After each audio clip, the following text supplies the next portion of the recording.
Ahora vamos a hablar específicamente de las distintas ondas de intervalos y segmentos. Vamos a empezar por la onda P. La onda P es la traducción electrocardiográfica de la contracción o despolarización de las aurículas y suele tener una duración inferior a 120 milisegundos, lo que quiere decir que dura menos de 3 cuadraditos o 3 milímetros, cada uno de 40 milisegundos, y una amplitud inferior a 0.25 milivoltios. Ya que 1 milivoltio en la calibración estándar equivale a 10 milímetros, 0.25 milivoltios equivaldrá a 2.5 milímetros o cuadraditos en este sentido. Por fuera de estos criterios de duración o de amplitud se establecen las patologías de crecimiento o hipertrofia auricular, sea derecha o izquierda, pero ese no es el objetivo de este video.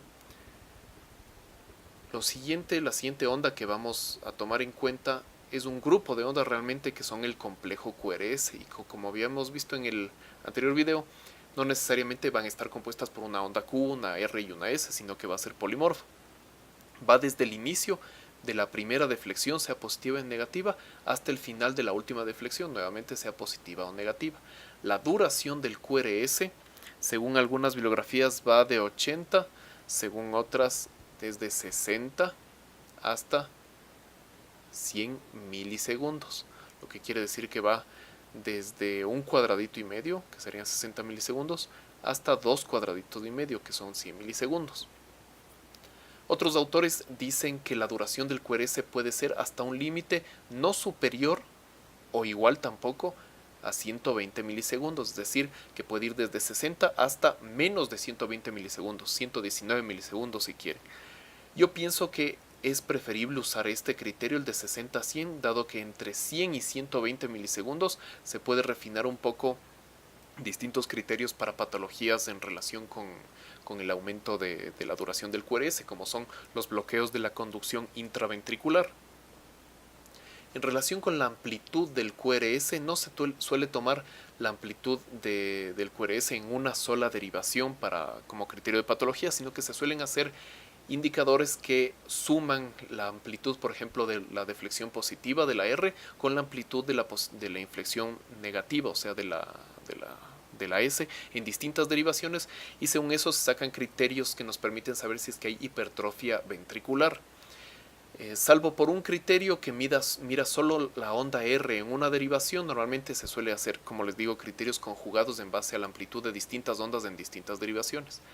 Ahora, en lo referente a la onda Q, puede haber ondas Q fisiológicas que implican la despolarización del septo interventricular, pero hay ondas Q que son patológicas y que hablan de necrosis o de zonas negativas en esa parte del ventrículo, del ventrículo, porque no se está contrayendo, que están en relación con infartos miocárdicos pasados.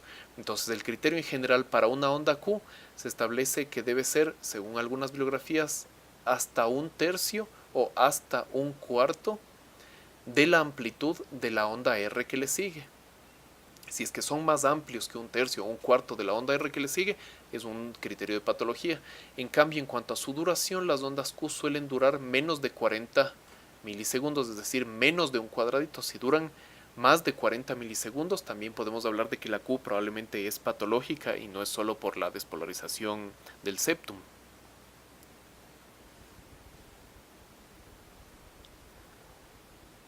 El QRS implica la despolarización de los ventrículos, la despolarización y la contracción de los ventrículos, mientras que la onda T, que es la siguiente que vamos a estudiar, es la que equivale a la repolarización, al proceso activo de la repolarización de los ventrículos. Se podrían preguntar si es que la T corresponde a la repolarización de los ventrículos que se despolarizaron en el complejo QRS, ¿en dónde está la repolarización de las aurículas? Ya que la P implica la despolarización de las aurículas, ¿en dónde está la repolarización de estas cámaras? Dado que vemos claramente que la despolarización ventricular y su repolarización tienen traducción electrocardiográfica. El motivo de esto es que aunque la repolarización auricular evidentemente existe, es tan pequeña la onda, podemos ver por ejemplo en los ventrículos que el QRS, la despolarización, es bastante más grande, más amplia, que la T. Entonces, asimismo, la repolarización de las aurículas va a ser una onda que es bastante más pequeña que la onda P de despolarización auricular y que suele coincidir en esta parte de acá. Suele coincidir con la despolarización ventricular. Entonces, un fenómeno eléctricamente tan pequeño como la repolarización auricular suele estar enterrado en este fenómeno mucho más grande y más importante de despolarización ventricular, y por eso no se lo suele ver, salvo en raras circunstancias. Volviendo a la onda T o repolarización ventricular suele tener una duración de aproximadamente 160 milisegundos. Suele ser uniforme. Cuando vemos que la onda P tiene una indentación, tenemos que pensar si es que no está metida por aquí la onda P del siguiente ciclo cardíaco, dado que la T suele ser uniforme. La duración, como decíamos, de 160 milisegundos normalmente, y suele tener una amplitud variable, y esta amplitud va a estar en relación con la amplitud del QRS, dado que aunque son fenómenos eléctricamente opuestos, tienen un mismo sustrato anatómico. La T y el QRS hablan respectivamente de la repolarización y la despolarización del miocardio ventricular. Habíamos mencionado que en ocasiones se puede apreciar una onda positiva después de la onda T, que se denomina onda U. Esta onda no está perfectamente dilucidado, pero parece corresponder a la repolarización del sistema especializado de conducción ventricular, es decir, es la repolarización de las de His y las fibras de Purkinje, y esas son las que traducen esta onda. No suele verse, salvo que haya frecuencias cardíacas bajas. En la bradicardia puede ser un poco más evidente, y cuando es evidente suele tener una amplitud menor a 0.2 milivoltios, que quiere decir menos de 2 cuadraditos, menos de 2 milímetros de amplitud. En otras circunstancias en las que se puede ver la onda U es en patologías en diselectrolictemias, como en la hipocalemia, la disminución del potasio en el líquido extracelular. Eso en cuanto a las principales ondas. Ahora tenemos lo que decíamos, segmentos de intervalos. Un intervalo importante es este de acá. Es el intervalo PR.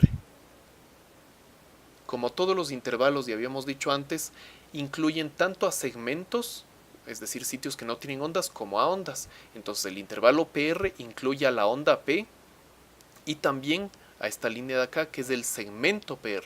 Es la parte esta en la que no hay ninguna onda entre la P y la R.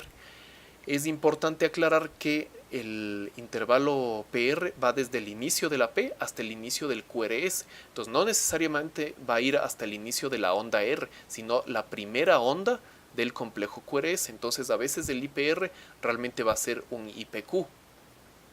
No siempre va a ser un IPR porque es en relación con la primera onda del QRS.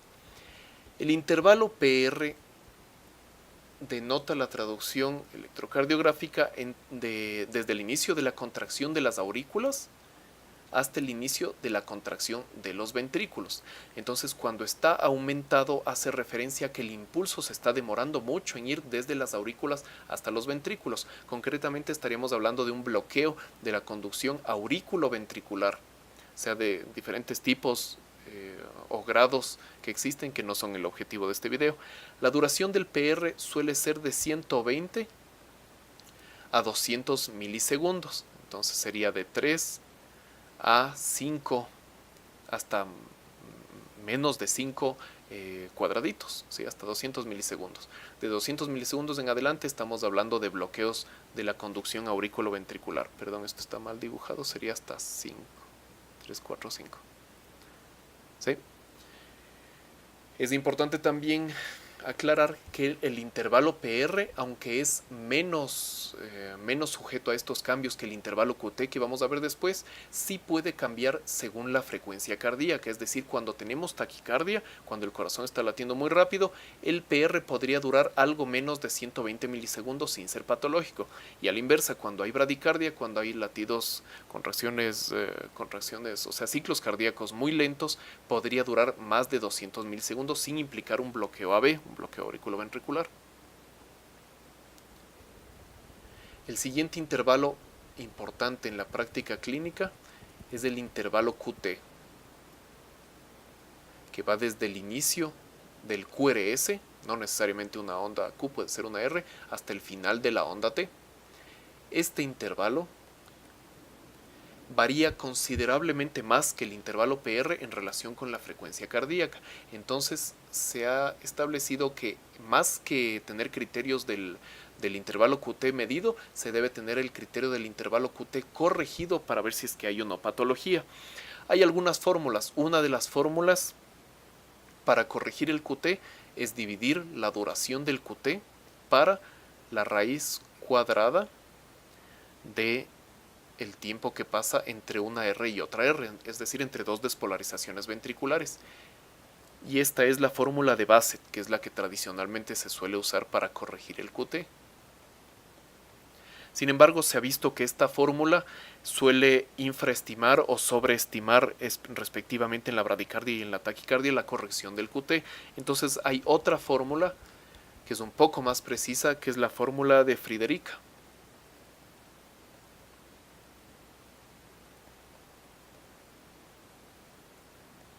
Y que es muy similar, es igual el QT dividido, pero no para la raíz cuadrada del RR, sino para la raíz cúbica del RR.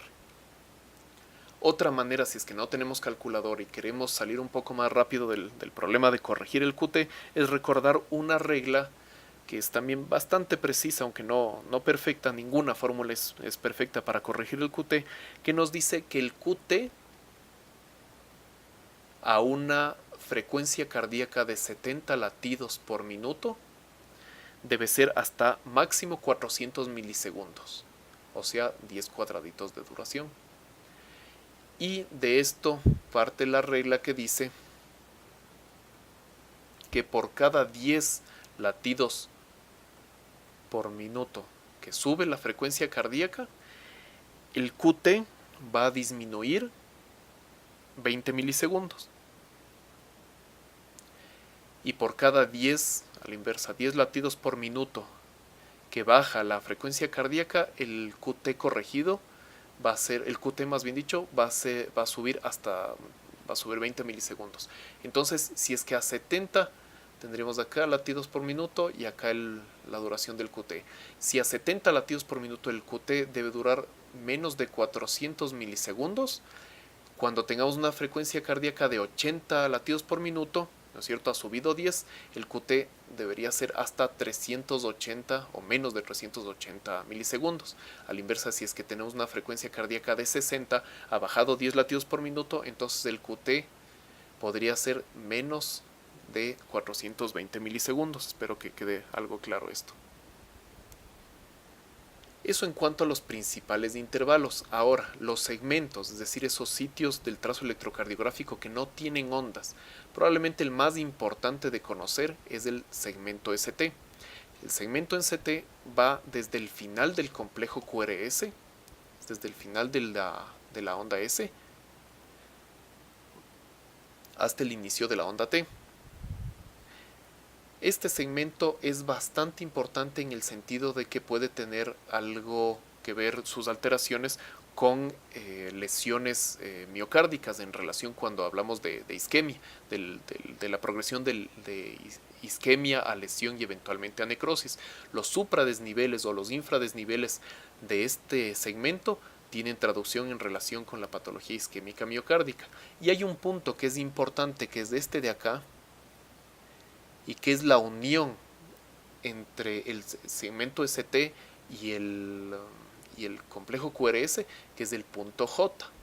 El punto J es justo este sitio en el que termina el QRS y empieza el segmento ST, y es uno de los lugares en donde nos solemos fijar para medir el segmento ST y para ver si es que está supradesnivelado o está infradesnivelado. No estrictamente el punto J, pero se lo toma como referencia para ver un periodo posterior al mismo, ver si es que está supradesnivelado o infradesnivelado el ST. Es importante finalmente aclarar que aunque se lo suele identificar al PR o al ST como los lugares en donde la línea es isoeléctrica, realmente el segmento TP, que es este de acá, desde el final de la T hasta el inicio de la siguiente P, ¿no es cierto?, que podría estar por acá, este es realmente el que se debe tomar como la línea isoeléctrica para ver si es que el ST está supradesnivelado o infradesnivelado.